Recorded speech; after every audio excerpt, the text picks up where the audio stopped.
it's gonna be too hard for me to like have to restart everything all over again. Yeah, I do what you need to do. Yeah, I mean, Carrie, it'll take me 30 seconds, like once I go and get what I need to get, and then I'll come back right away. So it's not worth it. Let's just hang out and talk. Carrie, are you live on Facebook right now? On Facebook, and if I didn't make it live on Facebook, I have to end the meeting and stop everything, and it would be.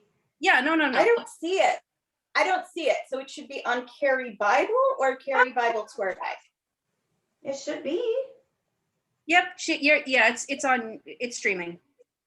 Oh yes, Benjamin Meissner says hello, ladies. Good to see you. Good to see you too, Benjamin. Coming into the room. Thank you, Benjamin. Hi, Karen. Okay.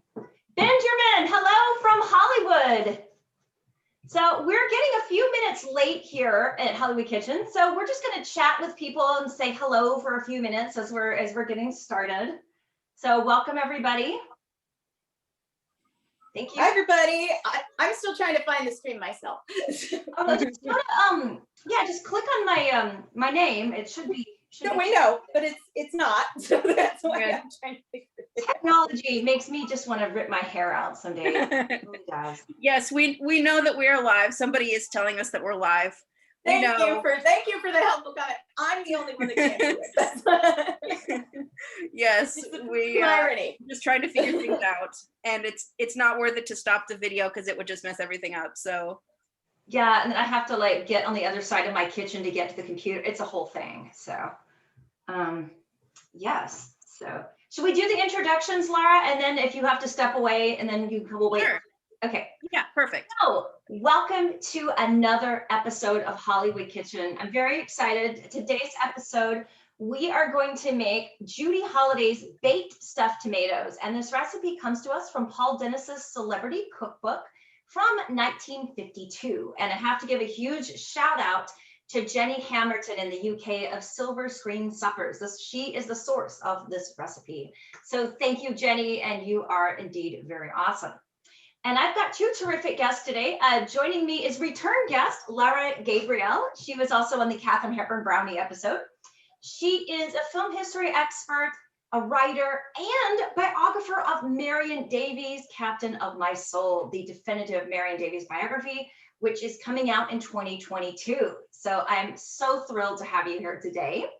I'm so happy to be here. It's always Mary Stanford. Mary Stanford is basically the wizard behind the curtain of Hollywood Kitchen. Every single episode, I have questions and sometimes I have meltdowns, and Mary is the person who helps me get through it. And she's a great cook, and she's a professional singer. She has the Mary Stanford Show, which happens on Facebook Live about every 2 weeks. She's an expert in theater history and also really connects the people and the songs and the stories very beautifully.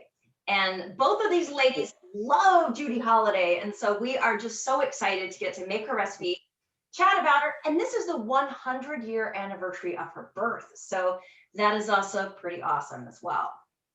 So thank you, ladies, for joining me today. Yeah, thank you, Carrie, for having us. Yeah, thank you for introducing us, because we hadn't met before, and it was a tragedy because it's been so much fun to get to know Lara and chat. There's so many of my friends that like when they meet each other, they just immediately click, and I just love seeing that. And so today, I thought what we do is start off talking about our first introduction to Judy Holliday. And then we would make the recipe, and then we'll do our deep dive, and then we'll take your questions. So that'll kind of be the loose format, if you will. So Lara, how did you first discover Judy Holliday? You know, it's interesting. I think that I discovered Judy Holliday for the first time during when I saw Born Yesterday. When I was a little kid, I was in this phase where I wanted to go through all of. Well, I started off being a Judy Garland fan, and I wanted to go through, you know, like branches off Judy Garland and then branches off of her. And anyway, I ended up at Born Yesterday. And I watched Born Yesterday, loved Judy Holliday. I started learning all about Judy Holliday, and I presented on her in my 7th grade class. I showed my 7th grade class a scene from Born Yesterday and did a report on Judy Holliday. So I've been a Judy Holliday fan for a really long time, and I adore her. I think that she's fascinating. Her life was, even though it was quite short, it was really really meaningful, and it had a lot of depth to it. So yeah. Mary, how about you? Yeah, so I'm gonna just pause for a second because I just remembered I forgot to preheat my oven, so I'm gonna get that going. I should do that. I should do that too. Hang on. What did we say? What is it? Is it 425 and it needs to be at? 350. 350. 350. Okay, thank you. Just Sorry. Okay, this is how we all know it's live, as they say on my shows. So anyway, so I fell into meeting Judy, shall we say, a little bit late, because I grew up a theater nerd kid, but I just never came across her work until I was in college, and I was in drama school, as one is, and wanted to be a dramaturge at one point. So that meant I spent a lot of time in the library, just going down rabbit holes with listening to all of the work created by somebody that I became interested in. And so I was massively geeking out on the work of lyricists Comden and Green, who wrote Bells Are Ringing. And we'll talk a lot more about them, because I could talk about Betty Comden and Adolph Green for like an hour just about them. So we'll come back to them. But that's where I found Bells Are Ringing. And originally didn't see the movie, actually. I heard the Broadway soundtrack first. And she just leapt off of that recording. It felt like she was just right there. You could picture her, you could picture the whole thing. And I had no idea why I'd never heard of her. And so that's where then I watched the movie, became even more obsessed with her, and just started following that thread and trying to find out more about her, and realizing how, as Lara said, how much depth there was into her career and her life, even though it was really, really short. The work that she put out was staggering, and it is a tragedy, I think, that there aren't as many people today who remember her. But at the same time, the people who do know her, it's like you're in a club, like, and you have this like secret code, you just go Judy Holliday, and then you're in the club. And so I want everybody to be in this club, which is why we're here today, just geek out on her and hopefully convince people who maybe haven't seen her work to go watch it and listen to it. It's fun. And listen to it. Yeah. How I first heard about Judy Holliday, when I was in high school, I would read and watch every classic movie I could and see them on the big screen at the USA Film Festival in Dallas, Texas, at the AMC there. And I had fallen in love with Bette Davis and All About Eve and Gloria Swanson and Sunset Boulevard. And at the time, of course, way before the internet, so you just kind of had to whatever books you could get your hands on, And I remember reading about the Oscars that year and thinking, wow, which did Betty or Gloria win? And I thought, wait, what? Neither one of them. What? Who is this Judy Holliday person? Like, who is it that bested Bette Davis and All About Eve and Gloria Swanson and Sunset Boulevard, which are both legendary and performances? Like, who is this? And that just was like a giant question mark for me. Like, I had to figure out what in the heck could possibly have topped those two. And so that's kind of what led me to Judy Holliday. And I keep wishing she'd made so many more films, which we're going to talk about why she didn't, but it's just frustrating when you see that such a short filmography for such a tremendous talent. It's a little frustrating, but I'm glad I discovered her, because she is worth discovering really, really tremendously. So but that's how I encountered her work. So that's fabulous. Are you guys ready to make the recipe? I am. Almost. Lara, Sorry, they're interruptions. My cat that's what all that scratching was. My cat keeps scratching at the window, so just to get him to be quiet, I'm letting him out. Cats get a lot of traction. I recently did a virtual cemetery tour, and it got like apparently a huge response, but I'm like, I think it was because Close Up was in it. It had nothing to do with me. So cats are huge. You've got a cat friendly crowd here. Yeah, I mean, So if he comes in the episode, That just, let me just close the window. I'm just gonna go close the window out there so he doesn't. Oh, that's okay. Yeah. All right. I'm gonna take the opportunity to see if I can now see this live on Facebook so I can see questions.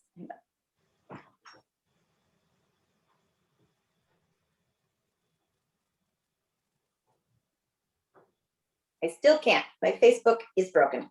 Oh well. I don't know why, but I always have trouble with Facebook on my phone whenever I'm doing these. It's crazy, but I think that might be it, but Okay, that's all right. As long as somebody else can see the questions, I'm happy to answer them. all right. So the recipe that we have actually makes it for 4 people. I'm gonna do mine for 1, but again, everybody's different. Mary, you might do multiple tomatoes. I know Lara, you don't eat tomatoes, but you're doing a red bell pepper. So Yes. we're just kind of doing our own unique thing here. But Right. the first thing. So I should say, the beauty of the recipe is that it's really, really easy.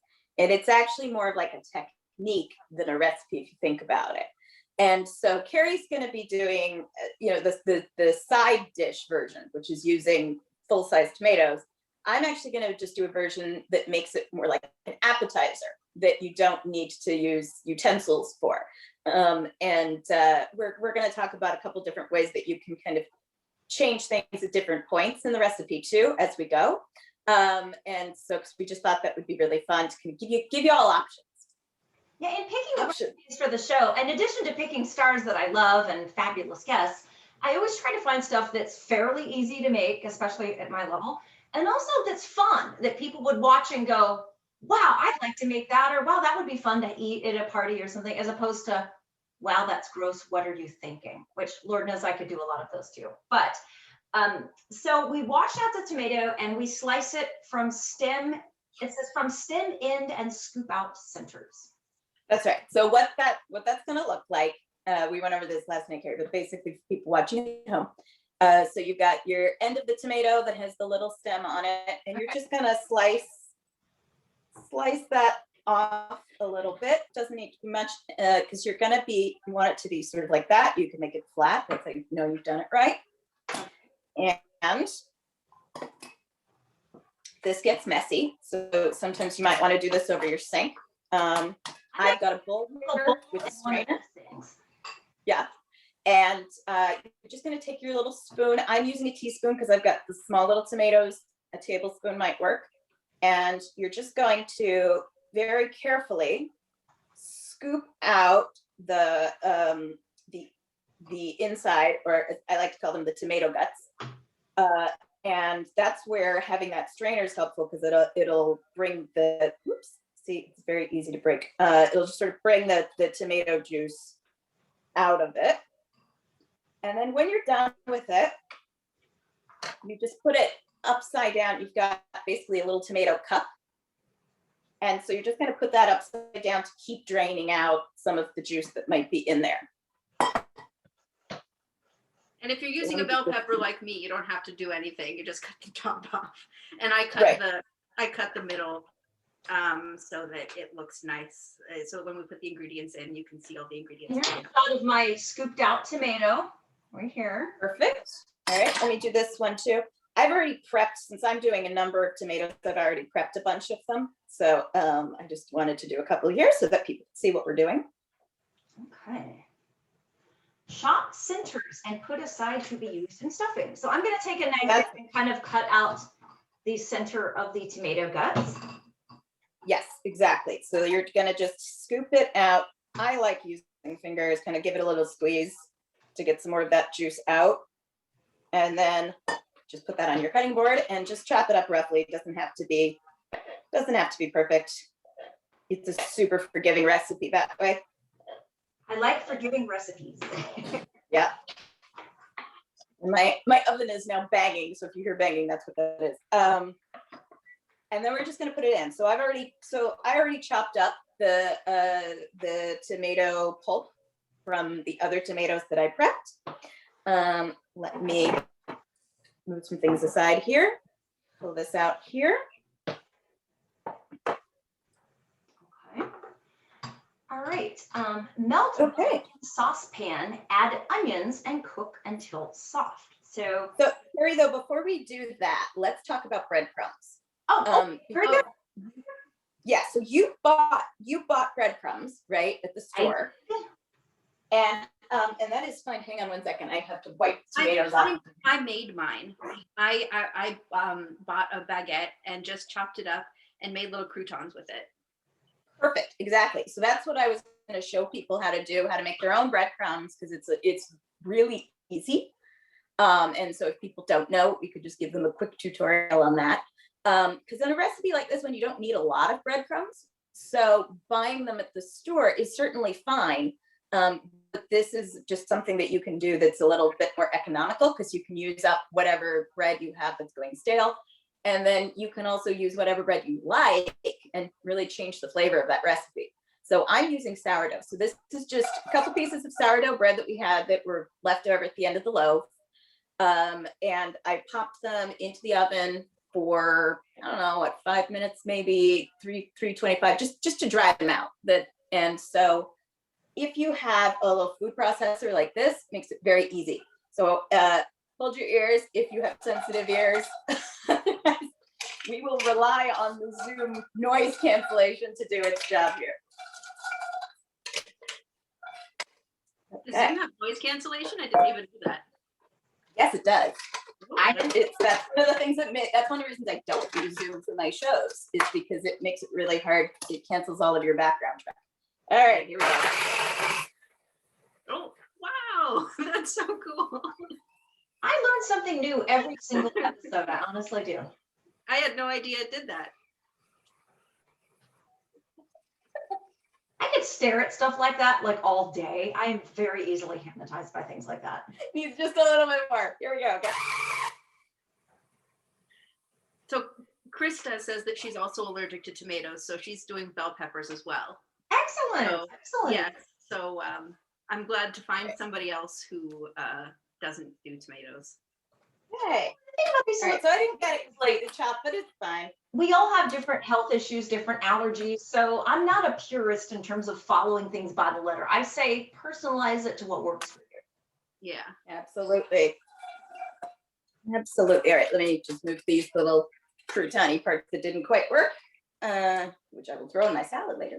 Okay, so I've got about half a cup here. It's probably a little bit more, or less, but again, really flexible recipe. Okay. So we'll set that aside. So then we can do our onions. Okay. So if you've got fresh onions, again, you don't need a lot. So this is 2 tablespoons. So that's sort of, the end of an onion that you might have left over from a recipe. Yeah, I'm using my onion, but I'm probably not going to use goulash episode. Right. And if you don't have fresh onions, right, burner on. If you don't have fresh onions, then this is something where you can absolutely use instead those dried diced onions from your pantry that are always sitting there. It's good. Just use half of the amount that you would use for fresh. And instead, you don't want to put these in the saute pan. All you have to do is just melt butter, put them in there, and kind of leave it for a few minutes and let it infuse. So we're going to do it the way that they call for the recipe, using fresh onions. Hey, Mary, Danny has a question. He wants to know if you're a professional chef. I am not a professional chef. I have just, I grew up in a household that cooked. And when I was a kid, I loved watching cooking shows. And I this is where being a theater kid comes in. I would pretend that I had a cooking show, and I would in the kitchen, as I was doing whatever kid level cooking with my family. That's what she's doing though. She's so good. I could not do all these without her. Seriously, I couldn't. And Danny also says he somehow imagines that Judy Holliday was a really good cook, and do we know if that's true? I think she was probably a really good cook. She was kind of good at everything. She was also a New Yorker, so I don't know. Yeah, but I wanted to tell my story. I wanted to tell my story about Judy's invention, or her attempted invention. Yes. You took up the butter last night, but it's amazing. Yeah, Judy Holliday nearly invented a compostable spoon, or what she called an edible spoon. She tried to create. She saw, that it would be kind of cool if you didn't have to either reuse spoons, or I don't know, plastic spoons were around back then or not, but she just thought of this idea of what if you could eat your spoon, or otherwise just not reuse your spoon. And she started experimenting with different kinds of starch, and she couldn't find a starch that fit her standards. She tried Bisquick to create a starch, and it didn't work as well as she wanted. And ultimately, she tried a whole bunch of different kinds of starches, and none of them were up to her standards, so she abandoned it. But she was the original person who came up with that. I mean, I don't know if she was the original person who came up with that idea, but she nearly invented the compostable spoon. Well, and that's the thing though that's so wonderful about Judy Holliday, is that she played dumb blonde, but she herself was brilliant. Like, Yeah, absolutely brilliant. yeah, but it's funny because she played dumb blondes sometimes, but she played mostly like working girls. You know, she was Great. you know, she was kind of a champion of the working class woman. Yeah, Which is kind absolutely. of cool. Okay, so my onions are ready. How are yours doing, Carrie? Oh, I have to get started. Saute here for just a few seconds. Oh, that's okay. I'm just gonna pull mine off of the heat then while we catch up. Yeah. It's funny because I normally dislike onions tremendously, but since I've been doing these Hollywood kitchen shows, I've tried to use them in the recipe when it calls for it if I can. But if they're really, really well cooked, I will actually eat them and be okay with it. I think it's when they're real crispy and undercooked is when I kind of feel like really sick after eating them. Yeah, well, because when you're sauteing your onions, I think that people want to rush, you know, because you see shows like Chopped, and I'm obsessed with Chopped, but it's all kind of about speed cooking, you know, and I think that people who are maybe new to cooking think that they have to cook fast, and that no, it takes actually a little bit of time to get an onion properly sauteed to, you know, really it needs to be translucent, and taking, you know, that slow cooking thing is kind of nice. Wish I had better chopping skills because I love when I've seen cooking shows and they slice an onion where you could practically see through. I'm like, how do they do that? I can't do that. No, my chopping skills are terrible. Like, that's how you know I'm not a professional chef.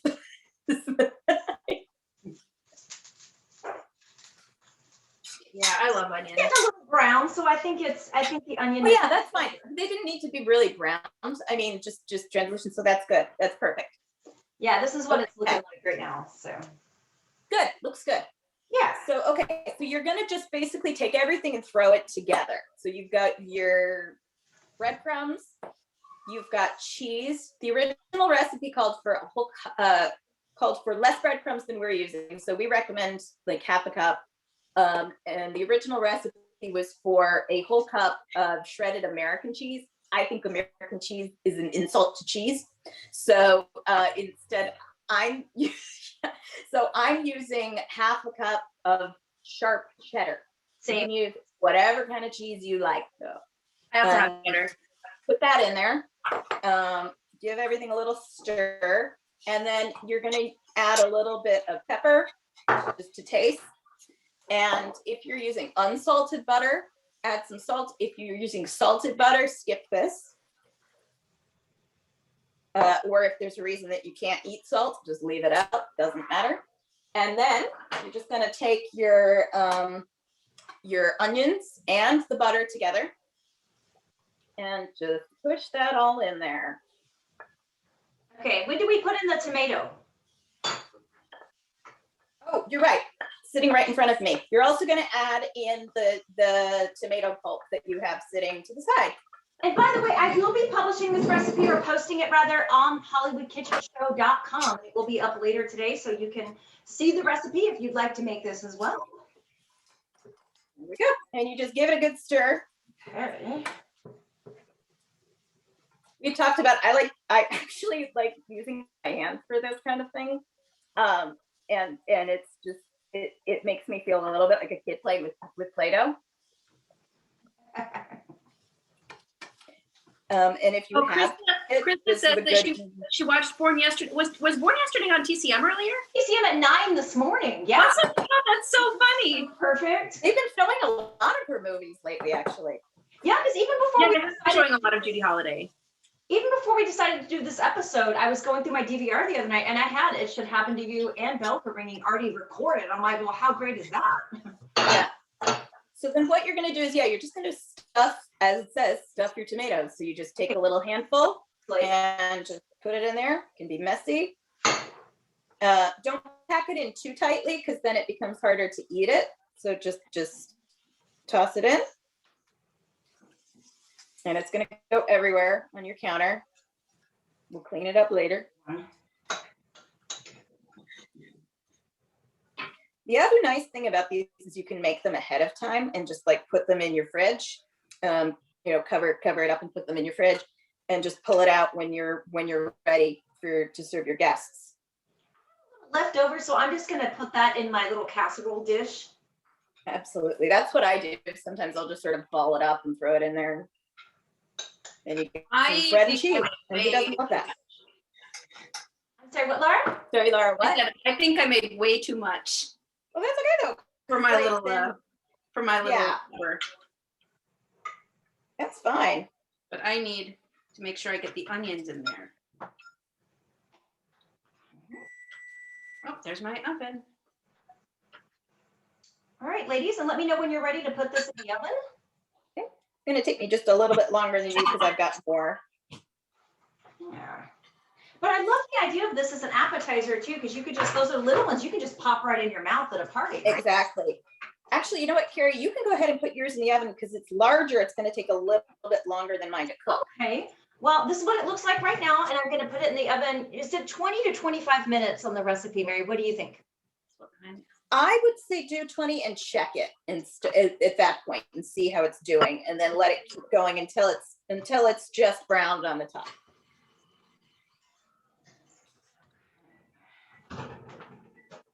All right, I'm gonna set my timer here for 20 minutes.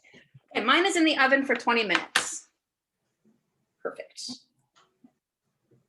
Mine's gonna go in for about 15 minutes or so, and then I'll see how it's doing. Whoops. Like I said, messy cooking. Not a problem. So once we get it in the oven, we will do our deep dive into all things Judy Holliday. Oh, yes, we will. And I'm gonna tidy up really quick too while we do so that I can show you some things.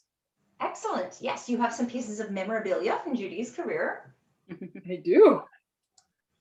Don't have a lot of memorabilia, but I felt the need to collect some Judy. I was trying to find I have a couple of Judy Holliday CDs, and one of them is actually in my CD player. If you can believe it, I still have a CD player. One of them is in my CD player, and I can't find the cover for it. So I was looking around, and then I was like, you know what? I'm just going to get a picture, and that'll be that. Yeah. And I still have this book that we were talking about. Actually, Mary and I were talking about this book yesterday. It's really cool. Yeah. But we do book chat afterward, right, Carrie? Like we talk about what to recommend, what we recommend people read and all that. Books and movies to people, because some people might not be familiar with some of the stuff. And also, since we've been in a pandemic and a lot of us are kind of trapped at home, it's always good to kind of recommend new things people can learn from, whether it be movies or books or anything, really. Yeah. And I've got I left something in The the more I oven don't here. know, do you know what I mean? Like, I feel like there's so many books I still need to read, so many movies I still need to watch. It's kind of endless. Yeah, it is. But that's a good thing, I think. That sense of discovery is something that really, I think, is exciting. Yeah. And then when you see all of the movies or read all of the books about somebody, it's like, oh, well, now it's over. Yeah, like, oh, the river ran dry. Like, yeah, I like to think it's endless. Yeah. Absolutely. All right, let me do some tidying. Okay. And wash my hands. Before we Like go a good collector. live, we were talking about how this is Judy's centennial year. Her birthday is coming up June 21st, 2021. So I was thinking it might be fun the Sunday right before her birthday, which just turns out is Sunday, June 20th, to do like a Judy Holliday cook along party, and maybe we could each do different recipes from different co-stars of Judy. And I'm going to look into this and figure out how we can make that happen. But I think that would be so much fun. Oh, yeah, or something that like, or something that she made in the movies, like that's what we were talking about before. You know, something she made in the movies, like Mary was talking about the sandwich that she made in Full of Life. That would be movie starts, because we don't, yeah, because that's how the movie starts, is we see this woman coming downstairs and she starts making a sandwich, and it just gets really weird, and then the camera pulls back and you see that she's like super pregnant, like, and then that's the whole movie is about that, the time leading up to her giving birth, and everything that she's going through with her family. So, and that was one of her few dramatic roles. I think it might have actually been her only like truly dramatic role. Well, The Marrying Kind is also quite serious.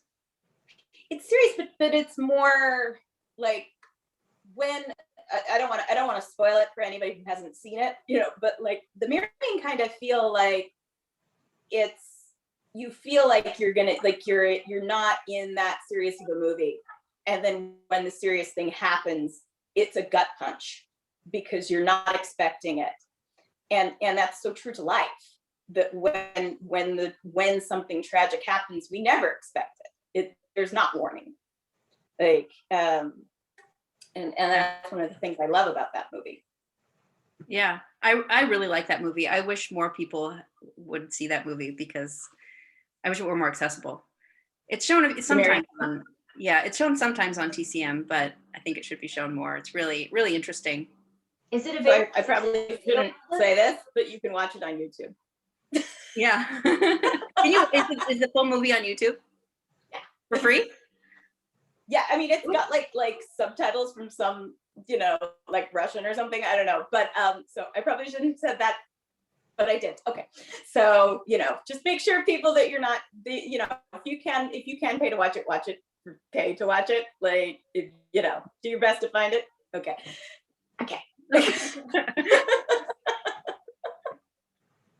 I'm gonna get Carrie in trouble. That's my goal, to get Carrie in trouble. To get me in jail.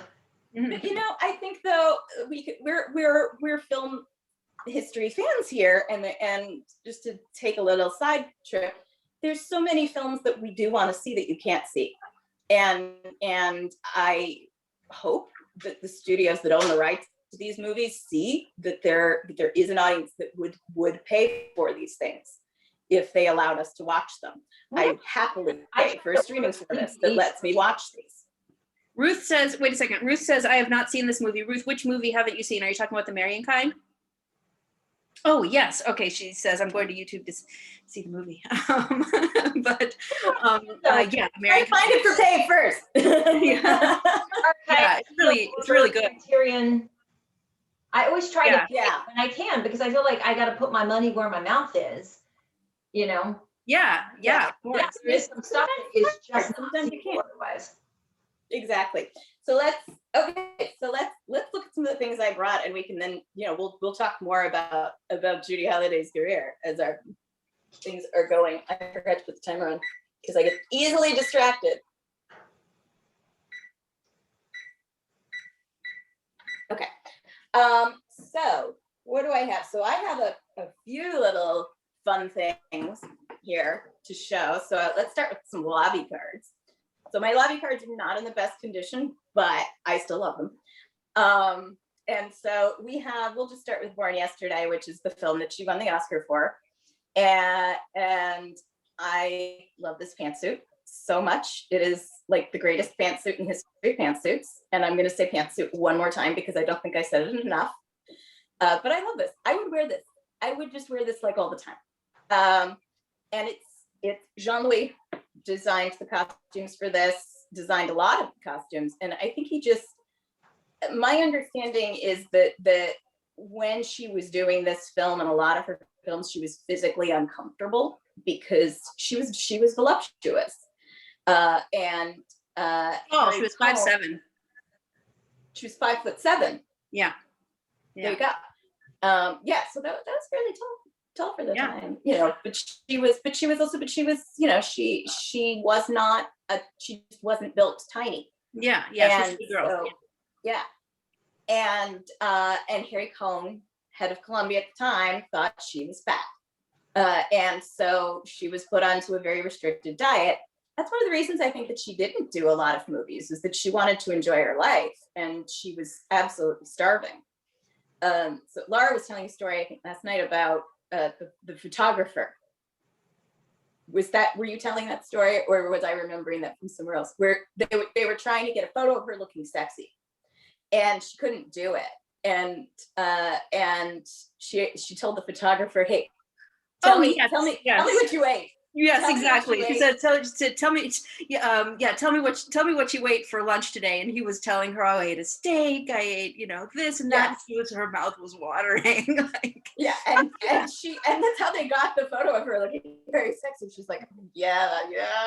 Food. She loved food because she was so hungry. But so these outfits that he designed for her look spectacular, but there were corsets built into them, boning, and if she gained like anything, it was really uncomfortable. So it's just something to think about with those spectacular film costumes. But it worked. She really worked, and I think though it also informed how she moved as that character. This was that when she walks, she doesn't walk, she kind of minces, she kind of, her torso doesn't move at all. Like everything is up here. Like, I also think one of the many interesting things about Born Yesterday is that her performance is so tight in every way. I mean, like her lines, her every movement is intentional. Like, even I think what you're talking about with the walk, I think maybe there is something to do with that, but also I think that she has this character down so well that that's the way Billy Dawn walks, Yeah. I think that's one of the things that make her performance so magnificent in that movie. Yeah. Well, we're gonna jump around through her career through time, folks. So this is not going to be a linear discussion at all. So if you get confused, raise your hand. But let's talk about Born Yesterday and how she got that role and how she got there. She was in the play for a long time, which is I think where it got so tight. And Betty Davis actually complained about that when she lost out the Oscar. She was like, well, I mean, she had like 4 years to get that character down. I had 10 days. That's so But Betty. you have to tell yourself, Betty. So Betty, right?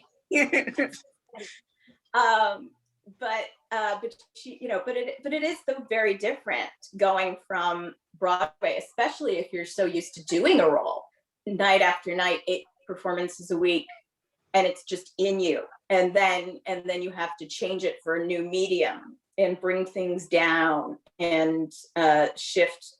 It becomes all about your eyes instead of your whole body. Like it is a shift, and I think she deserves a lot of credit for that.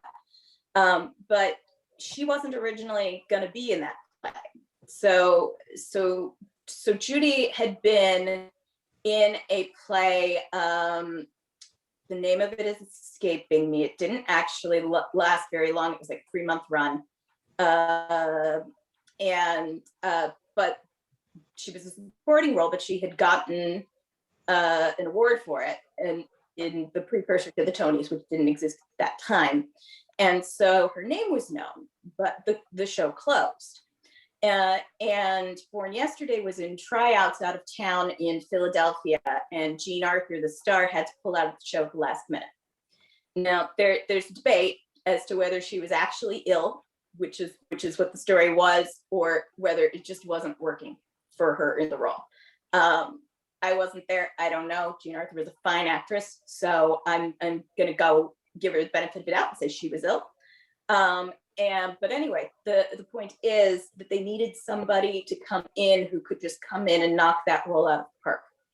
And so they tapped Judy Holliday to come in at the last minute and take over the role out of town. She had 3 days to learn it. And the story supposedly she didn't sleep She literally spent 3 days wide awake on all kinds of uppers, bless her heart. That was just like what people thought was okay back then. She called in John Houseman, who was one of the founders of the Mercury Theater with Orson Welles. And at one point, she had actually been their telephone operator and had been terrible at it, but she was only 17 years old. And so they fired her, but kind of, okay, kid, let us know how you're doing. So she stayed in touch with Houseman. And so he came in and helped her out with learning that role.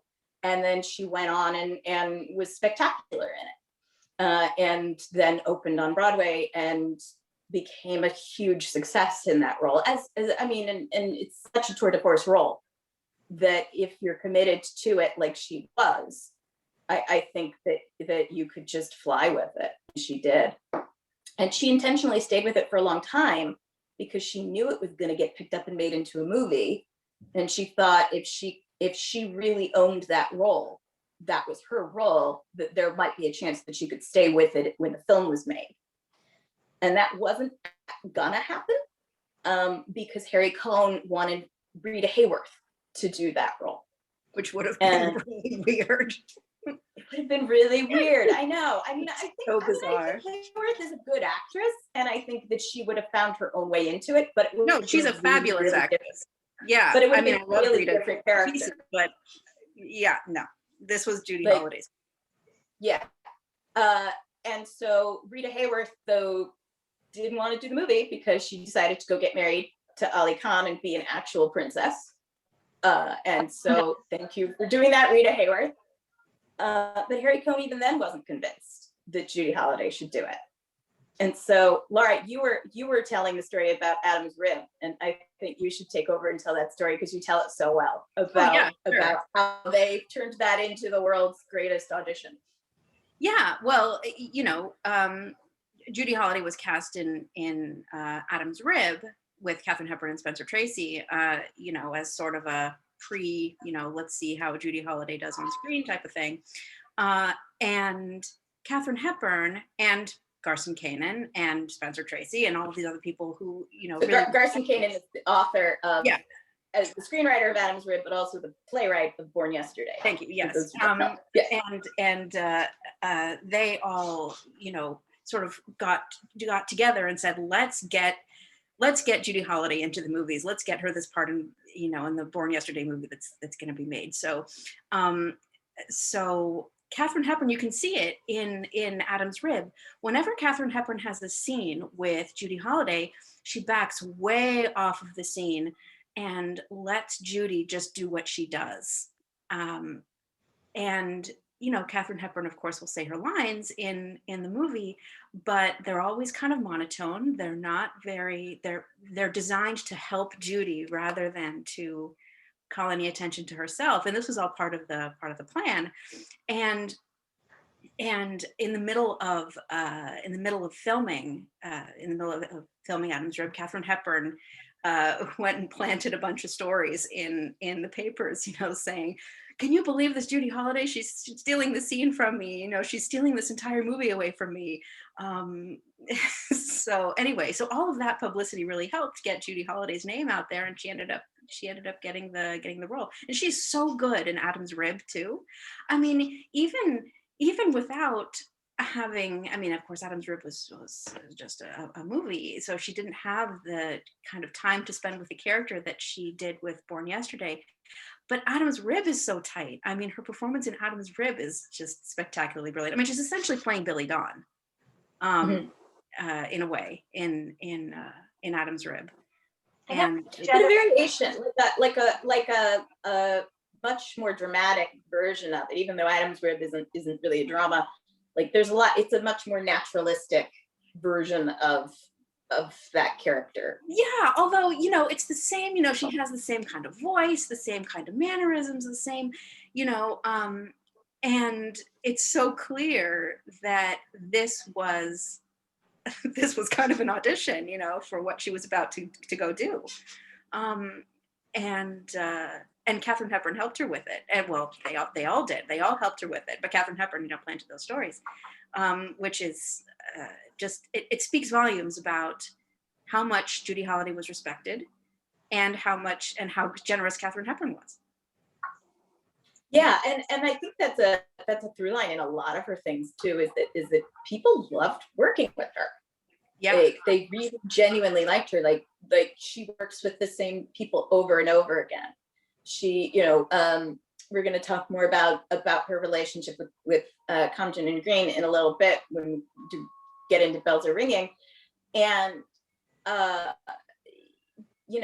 they really designed things that just showed her at her best, and you can see like when she works with Jack Lemmon, you can see that they just adore each other. Yeah, and Jack Lemmon said she was one of the nicest people he ever knew. Yeah, absolutely. And one of the smartest. I sent Lara a video, and I think you already knew the story, but I sent you a video interview with Jack Lemmon where he talks about. He tells it way better. It's on YouTube. You should go watch it. He tells it way better. But the gist of the story is that when they were filming It Should Happen to You together, which was their first movie that they did together, he took her out to dinner one night, and his car got a flat tire at the top of Mulholland, so up at the top of the Hollywood Hills.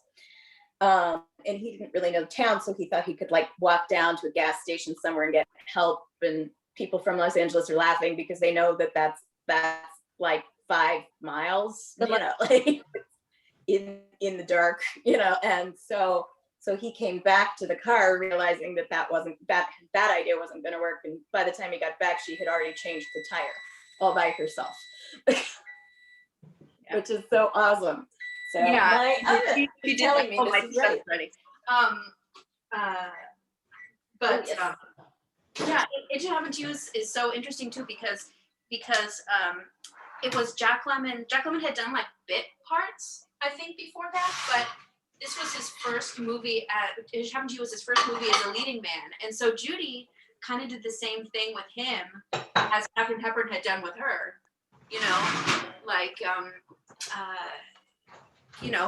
Helping showcase his talent. Yeah. All right, I gotta show off. And we're done. Let's see if I can do this. Look how beautiful those are. Isn't that awesome? Yeah. And it's beautiful. All right.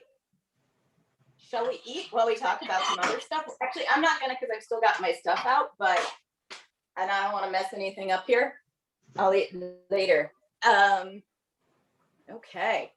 So actually talking about It Should Happen to You, that's a nice segue. It wasn't planned, but it's nice. So one of the things that I was going to show everybody is this news photo that I have. So this is one of those press photos that the studio released. So this is a still from a scene of It Should Happen to You. And I think it's like the most meta thing that has ever happened, because this is a scene in the movie where they're showing a behind the scenes of a commercial shot. And so this is a photo of behind the scenes of a behind the scenes scene. So it's sort of like looking through one of those glasses where you're looking through multiple times. But it's really fun because it's a shot of the actual rehearsal for that shot. I'll take a picture and put it up on Carrie's social media so it's easier to see. But the other thing that's interesting here is that we've got Peter Lawford standing there. And in the movie, it's sort of a cutaway, quick shot. He's not really shown. So it's interesting to see that at one point there was clearly more to that scene because he's there. There would have been no reason for him to be there otherwise.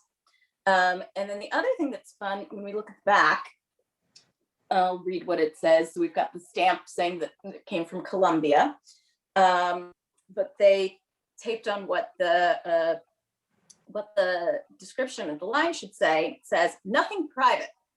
Rex Evans, Michael O'Shea, and Peter Lawford stand by while Judy Holliday prepares to take a bubble bath for the cameras in Columbia's A Name for Herself." And then they crossed out a name for herself and wrote in, "It Should Happen to You." That's a great item. Isn't that really fun? I know, I love it. I said, I don't collect a lot of things, but sometimes there's things like that come along, especially at a price that makes me think whoever's selling it doesn't really know what they have. And so I feel this need to like rescue it and save it for history. Absolutely. Yeah, so it's a fun little memento of It Should Happen to You, which is a great movie. And we were talking last night too about how with that movie, if people don't know the plot, she plays a down on her luck model in New York who gets it in her head to go rent a billboard on Columbus Circle that just has her name on it. And ends up becoming famous because of that billboard, famous for being famous, basically. And wackiness ensues. Not going to spoil it. But it feels so modern with where we are with like Instagram celebrity and influencers, and that's she's basically a brand of nothing. It's really interesting with that. And then it's also interesting too with Peter Lawford's character, where there is a scene where, you know, it harkens to the Me Too movement and where we are right now, where, you know, he's helped her, and then he feels like, you know, that he can take advantage of her because of that, and actually, you know, tells her that, which is pretty strong for the 50s, and she stands her ground. And that was her real, I mean, she did that in real life as well. Yeah. You know, fighting off a studio boss who told her, you know, she would get a part if, you know, she wore, you know, such and such a thing in her bra, and she threw him at him. Was that Harry Cohn? I think it was Harry Cohn. Yeah, I'm sure it was Harry Cohn. Yeah. Yeah. Exactly. Wasn't it that he said, you belong to me? And she was like, no, these belong to you. These belong to you. Yes, exactly. Yeah. Threw her false movie right at him. Like, Yeah. Yeah.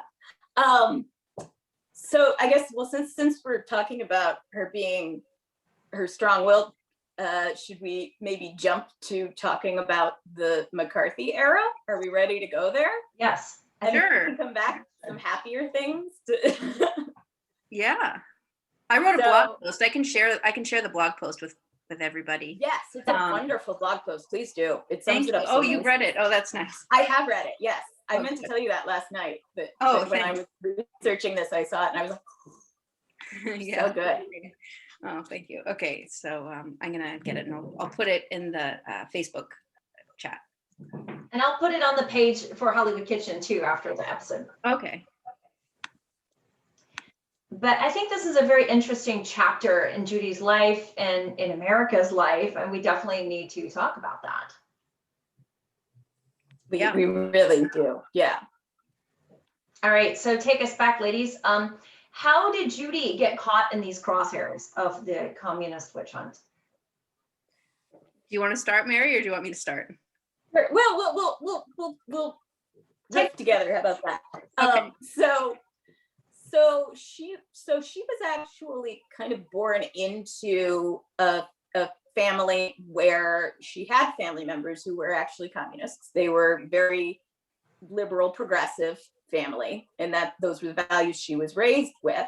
Her uncle was a writer, was a very, very left-wing writer named Joseph Gollum, who was pretty well known in sort of in New York intellectual circles in like the 20s and even before, I think. And so anyway, he was a big influence in her life, and she did have very progressive politics. But anyway, you can keep going, Mary, if you want. I was gonna say, so I mean, there's no real evidence that she actually was a communist. She was just your average progressive Democrat, I think. And she donated to the law board. Yeah, exactly. And you know, and she supported organizations that were that were doing good for civil rights and women's rights and equality and helping the poor and, you know, all of those normal progressive liberal things. But when the McCarthy era started, and the FBI started looking for communists, she found herself named in the Red Channels book in 1950. And if people don't know what that is, that was one of the things that really started those witch hunts, where there was a dossier that ended up being published for everybody to see, saying these are the lists of 150 prominent people in the entertainment industry, and here's a list of all of the things that they've done that connect them to being communists. And in her case, it was just she made donations to some organizations that the FBI decided were communist fronts. There was also a congratulatory letter that she sent to a Moscow theater company or something that It was the Moscow Art Theater, which is, you know, one of the most prominent theaters in all of theater history. Like, you know, it's not like she was supporting like some crazy socialist theater. Like, you know, it's where Stanislavski found it. Like, you know. But yeah, you're right. It was Moscow. So, you know. Yeah, everything with Moscow at that point, you know, just pushed all everybody's buttons. Exactly. But so she did finally end up getting called in March 1952, and she wasn't called by HUAC, by the McCarthy subcommittee. There was another one in the Senate, which was pretty nasty too. They were actually, I think, in many ways. Wave. Yeah, this was the second wave. Yeah. Yeah, where they went after the theater people. They went after the theater people, but specifically, so this was Pat I just want to make sure that I get his name right. Pat McCarran. Yeah. Was the senator who was in charge of that subcommittee, and he was a raging anti-Semite. And he wanted to prove that there was a connection between communism and Jewish immigration.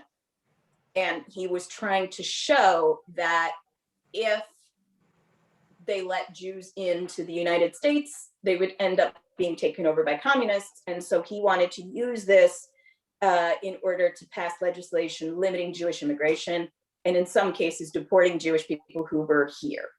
And so Judy was American born, by the way. She was not an immigrant. Right. She was not an immigrant. I think her mother was. Her mother was born in Russia. Yeah. Yeah. And her father was really was involved with fundraising for Zionist organizations. So she was, you know, her birth name was actually Judy Tubin, which means holiday in Yiddish. So that's why she changed it to make herself a little bit more American. But I think she still kept that identity as a Jewish American, as well she should have. And yeah. But so she was called.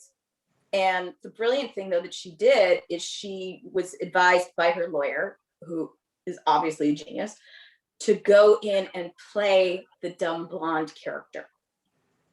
That they said, these guys are so cocky, they are not going to know. And apparently somebody actually did tell them that she's not that dumb. She had a genius level IQ. She graduated top of her class a year early from high school. She was very, very smart. She was known to be smart, but they either didn't pay attention or just dismissed that woman couldn't possibly be that smart. And she went in and she just ran circles around them. Ran circles because I'm sorry, go ahead, Carrie. Can you quote some of her testimony? Because last night at our rehearsal, you were reading some of the testimony, and it's so comical, like, again, right out of a movie script. So if you have any of those lines handy, I would love to hear one of these. I've got some. You've got some, yeah. And Laura, you should read. I'm sorry, we said you were going to read your thing, and then we started talking. So you should definitely read some from your blog. Oh, okay. Okay, let me get down to this. Okay, I got so here's okay. So I'm just going to read directly from my post. and it'll be, you'll hear the quotes. So the questioning then moved to her involvement in the Screen Actors Guild, the Actors Equity Association, the United American Spanish Aid Committee. I put it to you as a fact and ask you to confirm or deny the fact, Ms. Holliday, that in 1941, you were part of the unit known as the Reviewers, one of the entertainers in a party given by the United American Spanish Aid Committee, Ahrens told her. Ahrens is the interrogator. In her answer, Holliday goes into Billy Dawn mode. Okay, so this is what we're talking about. Ms. Holliday says, you mean I should say yes or no? Mr. Ahrens, yes, if you have a recollection. I can't, if I can't place it, she says. We just want the truth, Ms. Holliday says. If it doesn't sound familiar, Mr. Ahrens, then you just state the facts. Ms. Holliday, I don't know. Mr. Ahrens, you have no recollection? Ms. Holliday, yes. So she's just totally being Billy Dawn in that moment. And then she starts talking about her her uncle, which is not that Billy Dawnish, but then my favorite line is, says, their line of questioning had not panned out, and thus Holliday had successfully avoided her testimony being used as evidence to support McCarran's agenda. But when Ahrens turned his attention to acquaintances of hers that were known communists, Holliday had to deploy another trick. Here she displays the brilliance of her mind, engaging in a combination of psychological tricks and wordplay. First, she denied knowing that any of them were communists, and then subtly changed the subject by dropping a bombshell, that she had hired people to investigate her prior to being called to the committee. You hired people to investigate you? Ahrens asked her, stunned. I certainly did, Holliday replied, because I had gotten into a lot of trouble. Ahrens asked if anyone had tried to prosecute her. Miss Holliday, yes. Miss Ahrens, who? Miss Holliday, prosecute? No, I thought you meant persecute. Like, yes. I'm not Channing. She's so good. biopic.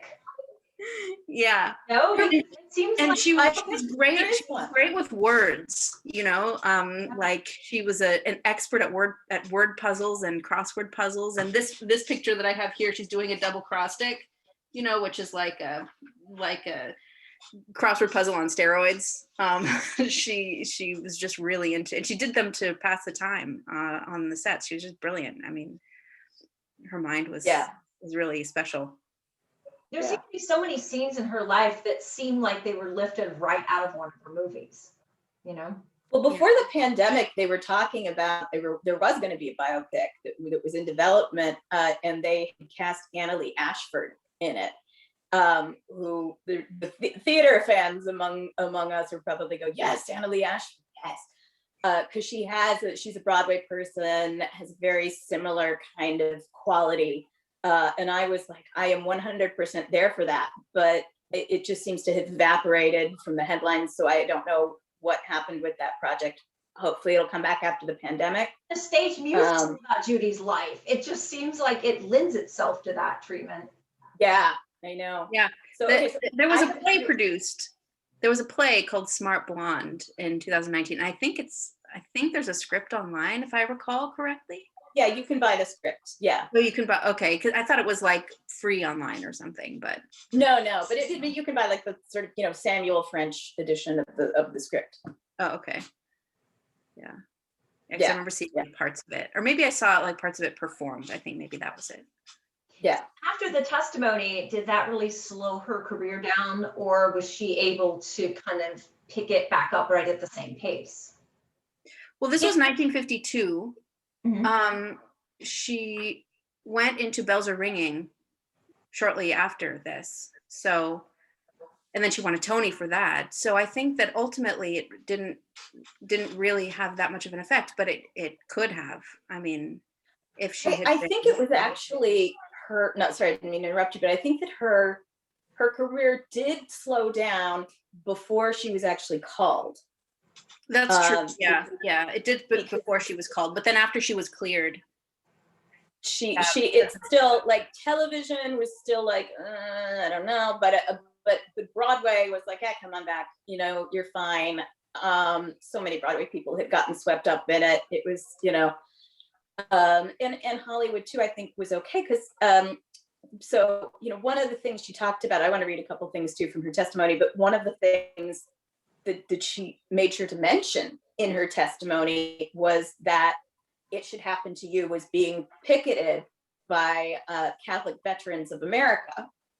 because they thought that she was a communist. But at the same time, the Catholic Church and the American Legion, I just had to look at my notes, the American Legion were both asking her for donations and asking her to sponsor things. So it's sort of that, I don't know that there were that many people in the public that really were bothered by her. I think there were certainly people who got on board with that anti-communist thing, and they were noisy. Yeah. But I think by and large, people, knew that she probably wasn't really a communist and was maybe communist adjacent, which she was.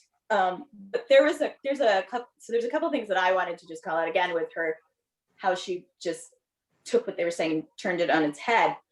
So there's one point where she was being asked about a donation that she had made to an organization. And she pointed out that she wasn't the only person who made donations to that organization. And she listed off other people. And she said, Albert Einstein, Eleanor Roosevelt, Thomas Mann, Albert Schweitzer had all donated to the same organization. And I swear to you, I'm not making this up. The committee started asking her if she knew if Thomas Mann was a communist. And she said, I have no idea. And they said, well, what about Mr. Einstein? And I mean, what? And so her response was brilliant. She said, I'm gonna assume no. I'm gonna assume they're just like me. And then she said, I mean, if you are a communist, why go through the trouble of donating to a communist front? Why not just be a communist? Whoever you are, be it. Which is such a Billy Dawn line. It's so good. Fabulous. But then there's also this very serious moment where she felt bad afterwards that she didn't stand up and give a stirring speech like so many people did. But she had just found out she was pregnant. She would have taken down half of the theater community with her. Yeah, I think if she had gone down. They certainly asked about Betty Comden, and she said she's not a communist, and and she could have actually maybe thrown her under the bus and said, well, I don't know, you have to ask her, but she didn't. But they said, do you denounce communism? And she said, yeah. And so they asked her to read a statement denouncing communism, and they asked her, what do you hate about communism?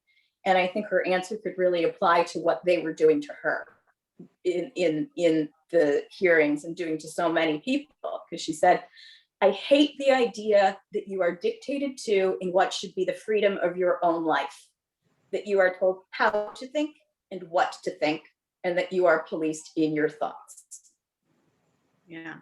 She also had a really interesting thing that she said afterward to one of her friends. And I don't know, Carrie, how do you feel about swearing on this show? That's fine. Is it? Okay. Okay. So she says, warned. Plug your children's ears. Okay. Yes. Okay. So yes, one slightly unfamily friendly word coming up, but she said to her friends, she said, Woody, this is her friend Haywood Hale Brown. Woody, maybe you're ashamed of me because I played Billy Dawn on the stand, she meant, right? Because I played Billy Dawn. Well, I'll tell you something. You think you're going to be brave and noble. Then you walk in there and there are microphones and all those senators are looking at you. Woody, it scares the shit out of you, but I'm not ashamed of myself because I didn't name names. That much I preserved. So yeah, I mean, she was so fantastic. Do people have questions about all of this before we move to a happier topic? Because I want a happier topic. Any questions? I still can't get into the Facebook. Yeah, I have trouble with my phone every time I try. Lara, can you see if we have any questions? Oh yeah, okay. Let's see here.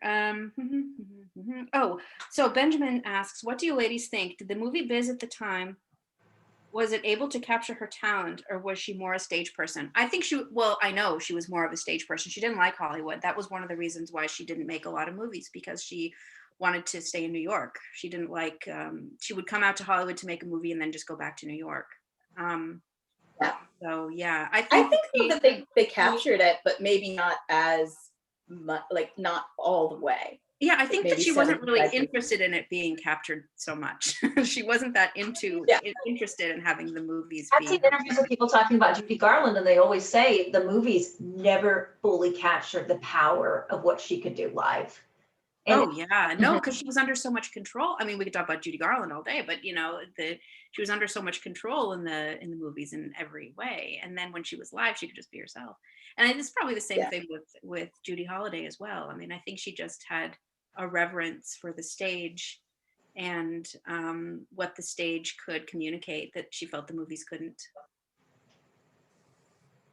I totally agree. Yeah. The frustrating thing to me is that the stage isn't preserved the way movies are preserved. Do you know what I mean? So it's just, I do wish there were many, many more films. Yeah.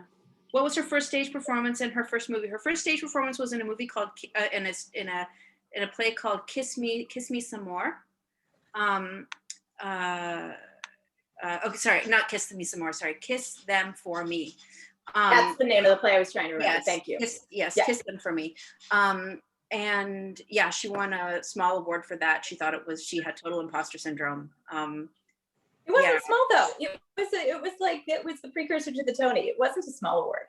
But you're right. She had imposter syndrome, so she thought it was a small award, but it wasn't. It was actually a fairly prestigious award in the theater community. Yeah, she says, she got $500 for it. She said, the Clarence Derwent Award.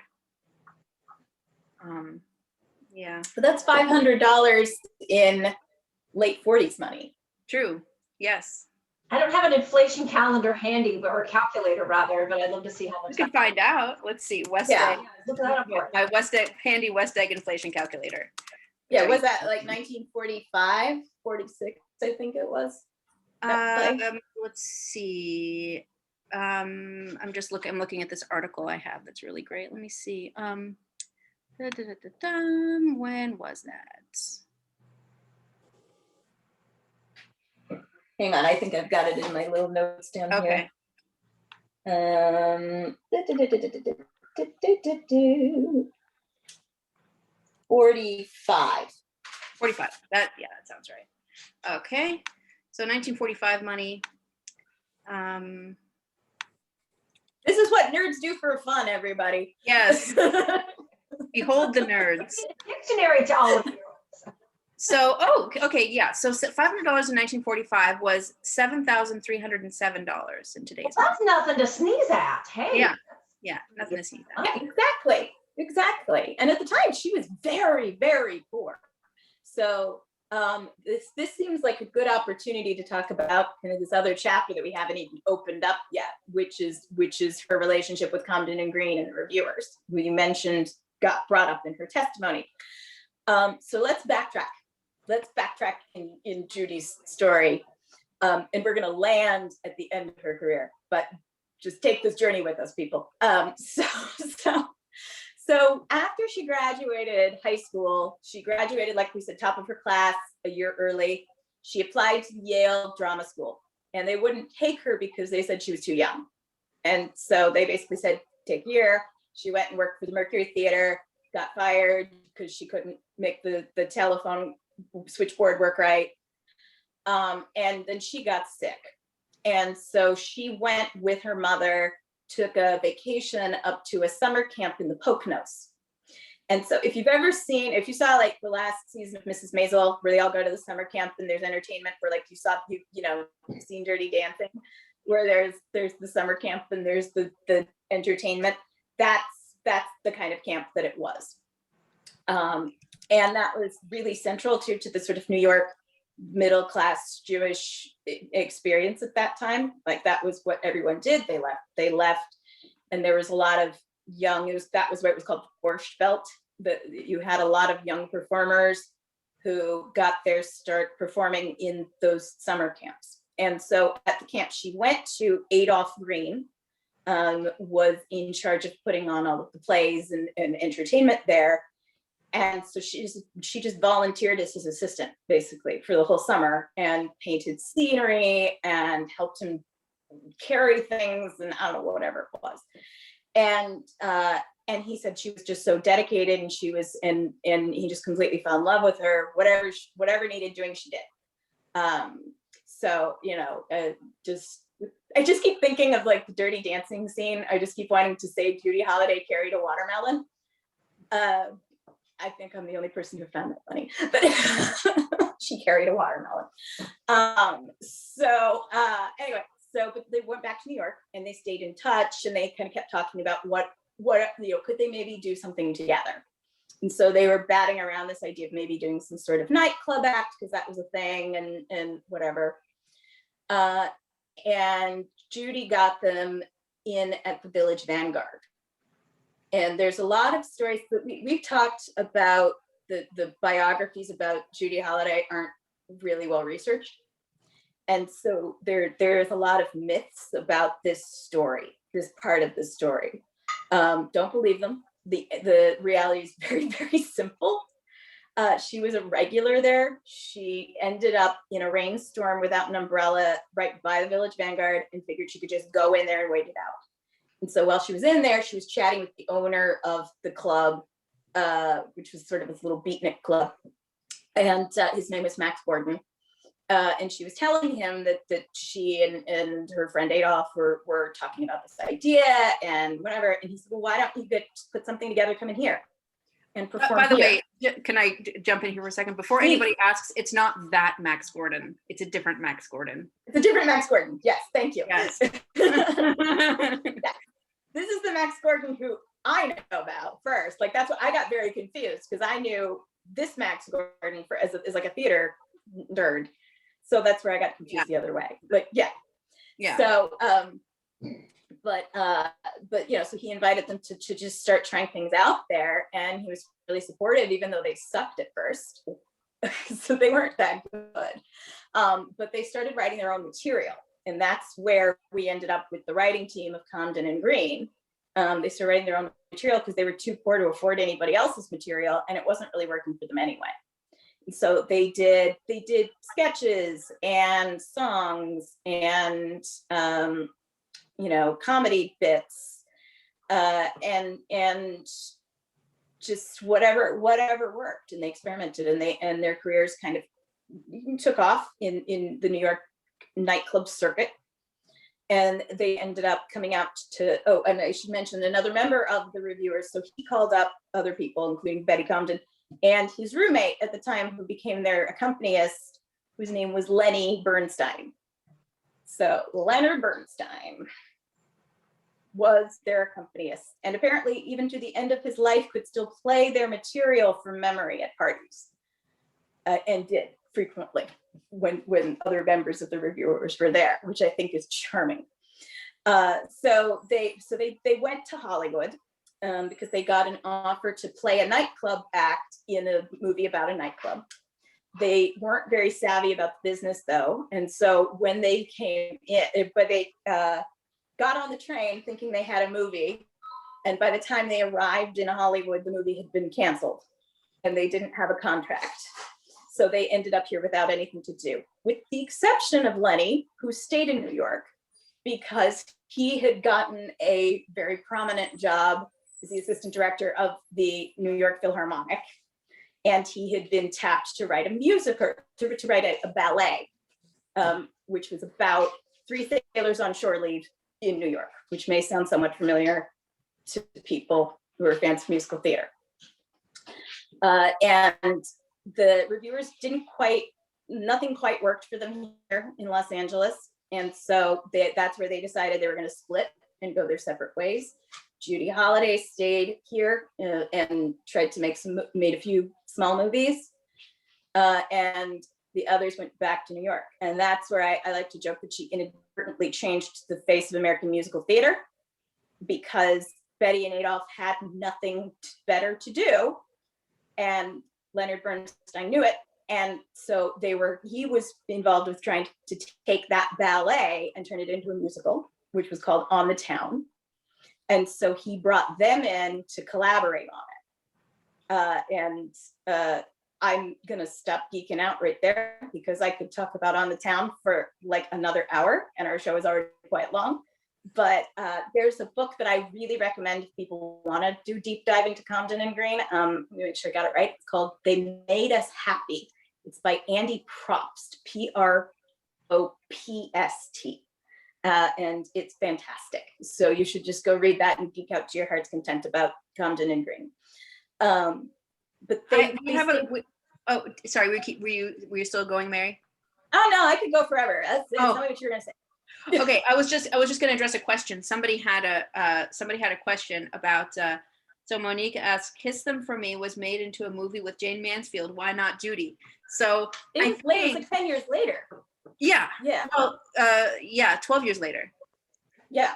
Yeah. Yeah. So I think probably she was not the right age, and also she was probably they wanted a different kind of star for the movie. That would be my guess. I don't know that for sure, but they probably wanted for 1957 they needed somebody who was like a Jane Mansfield rather than somebody who was a Judy Holliday. Uptight. And she wasn't the star of the play either. She was one of the supporting characters in the play. Lara, I want you to speak to something we also talked about last night, is that why Judy Holliday did not play Lena Lamont in Singing in the Rain. Oh, yeah. It was written, but for people who don't know, that was written by Compton and Green. They wrote the story, and I don't know if they actually wrote the screenplay, but they wrote the story for Singing in the Rain. Yeah. So,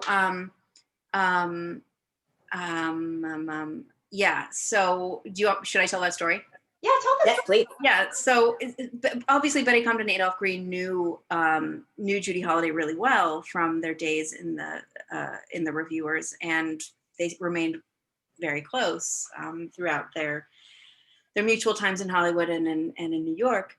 And they wrote the part of Lena Lamont with Judy Holliday's talents in mind. And you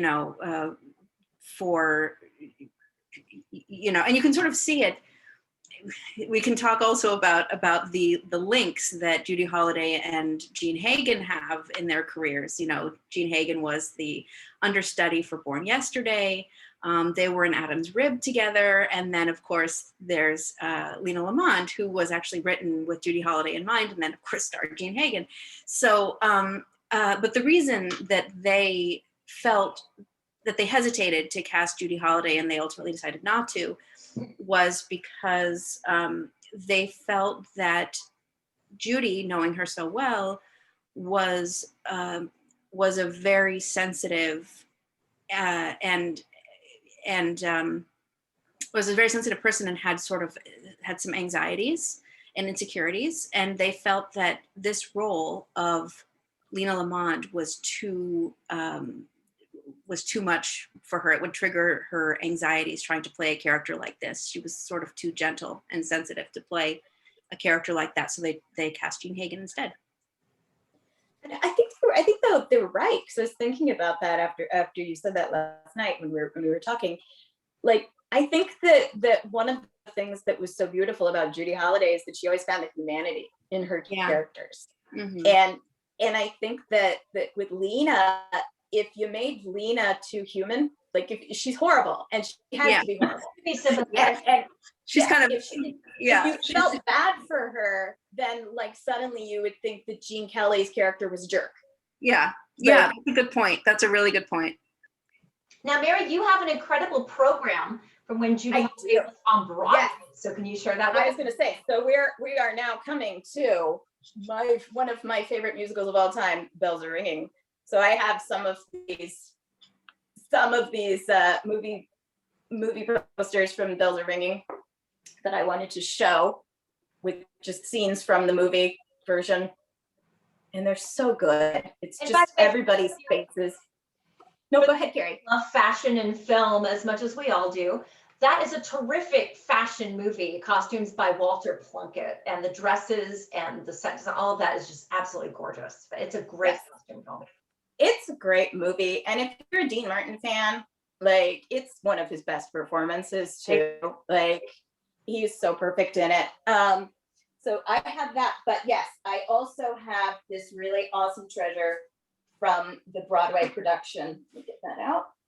So I have an original program, put that aside, original program from Broadway production.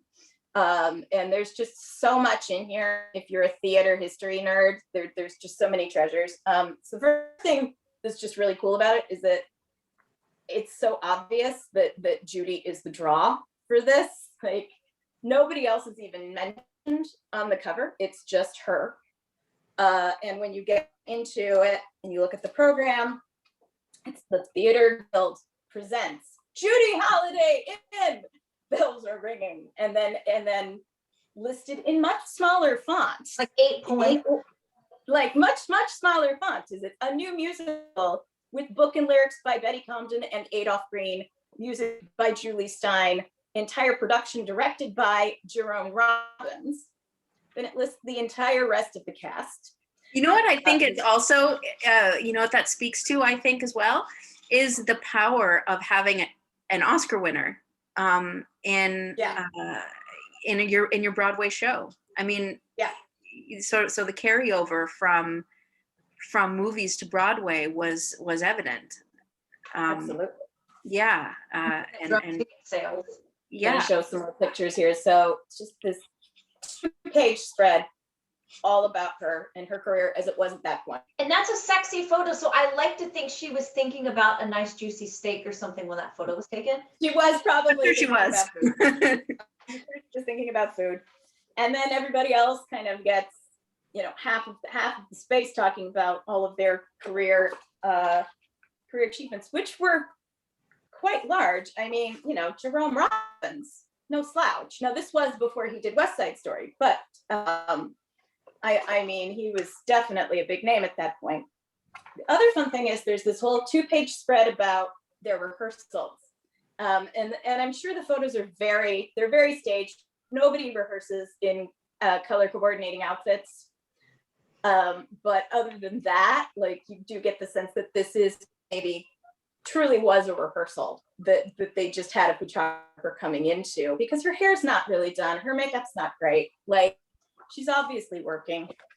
And then there's like the whole page about everybody else. Jean Stapleton was in the cast. It was like one of her first roles after she had just done most of the production. The directors, choreographers, everybody had just done Damn Yankees the season before, and she was in that, and so they brought her over. And then the other really fun thing about this is that you see all the way in the back of the program, after everybody else, there's a little blurb about the co-choreographer, kid by the name of Bob Fosse. Seems like Bob Fosse probably has a good career ahead of him. But it's a little bit of a Easter egg if you're a theater history nerd, because he had just, with Damn Yankees, he had just gotten a lot of recognition for the work that he did on that with Wen Bearden. And so going into this and putting his name so low in the program, putting him in the back of everything, was a little bit of a move, putting him in his place by Jerome Robbins, who was not known for being a very kind person. So it's just kind of it's just a fun little thing. And then there's this other page that just shows pictures from Judy Holliday's movies. Because again, clearly you're not here to see this play because it's a great play. You're here to see this play because it's got Judy Holliday in it. Even though it is a great play. It's a super fun play. One of my favorites. We have a question from Danny. Danny asks, question: I always heard that Judy had a very troubled relationship with her Broadway Bells Are Ringing co-star Sydney Chaplin. True? Yeah. Yes. Yeah. I mean, they went out. You know, they were dating. And then they went to Switzerland to see Charlie and Una. And after that trip to Switzerland, something happened and nobody would talk about it. And they weren't together anymore. Yeah. And they really, she did not want anything to do with him. Yeah. Either. Right. like for that. Yeah. Yeah, they had plans to do a show together in London, and that was canceled. Wow. Yeah. Yeah. Yeah, I mean, it is interesting though, because he played the character that Dean Martin played in the film, and he's not a really strong singer. Uh, he's an okay singer, not a very strong singer. So I kind of scratch my head a little bit about how he even got that role. And I think really what it comes down to is he was friends with Adolph Green. Adolph Green absolutely worshipped Charlie Chaplin, and so I think that they gave him an opportunity. And yeah, I don't know what happened exactly there, but it did sour their relationship. Yeah, Danny asks, could it have had something to do with her being Jewish? It could have been, but I don't know.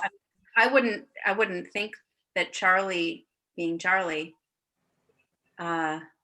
would be like that, but who knows? Sometimes people surprise you. Yeah, no, I think there's more to it. That I think it was probably way more complicated than something like that. Yeah, so but to put the positive spin on it, when Dean Martin stepped into the film role, like he was born to it, and they were able to write new songs too that were for a really strong singer, which he was. So there's a fun little factoid. So Judy didn't think of herself as a good singer. She was a good singer, but it was one of her insecurities. Was that even though she made 2 albums, she didn't think she was a good singer, and so she didn't want to have a ballad in Bells Are Ringing because she thought she couldn't pull it off. She just wanted to have upbeat comedy songs, and obviously she has to have a ballad at some point in this play. It's sort of a Cinderella story. You have to. So if you don't know the story, she plays a telephone switchboard operator for an answering service who gets way too involved in all of her clients' lives, and goes around fixing all of their problems, and falls in love with one of the clients, who's a struggling playwright, who's played by Dean Martin in the movie.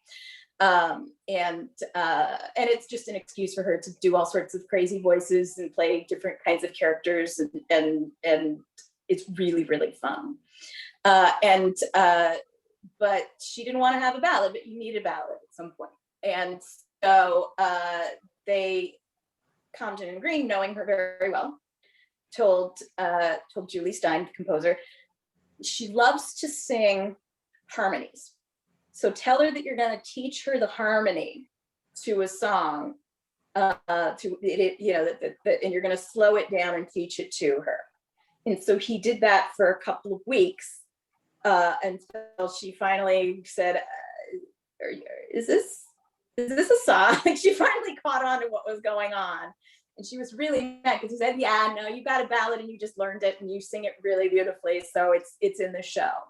And she was really mad, but that ballad was The Party's Over, which went on to become like the biggest hit from that show. It's still a standard today. It's a fantastic song, and she sings it beautifully too. She's got such a wonderful voice. I mean, just even her speaking voice is, I mean, I can hear it and it makes me happy, like in my head right now. Like, it's just so sweet, Yeah. Well, and to go full circle, what I was saying early in the show when I was talking about how I first heard her through that Broadway cast recording of Bells Are Ringing, her voice is as expressive as her face is. Yeah. That it's so clear. All of the emotion is in her voice on that recording, and it's just so warm, and her personality just comes through so much. She was an incredible talent, and gone way too soon. And I keep saying this, but I just wish there would have been more. She's so wonderful. I love her films. We are lucky that we have what we have. Many of these are available and on Turner Classic Movies, so I definitely encourage people to watch them there. And any more thoughts on Judy that you guys would like to share?